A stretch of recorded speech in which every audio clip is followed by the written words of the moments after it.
కాకరకాయ కూర వండుకుంటూ కాకరకాయ గురించి ఒక చిన్న కథ చెప్పుకుందాం. అనగనగా ఒక రైతు. ఆ రైతు ఎవరింట్లోనో ఒకరోజు కాకరకాయ కూర తిన్నాడంట.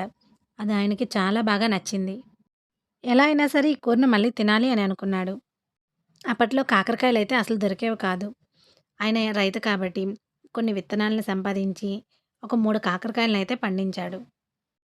అలా పండించిన కాకరకాయలను ఇంటికి తీసుకువెళ్ళి వాళ్ళ ఆవిడకి ఇచ్చి, ఇవి కాకరకాయ ఉల్లికారం చేయమని చెప్పి ఆయనైతే పొలంకి వెళ్లారు.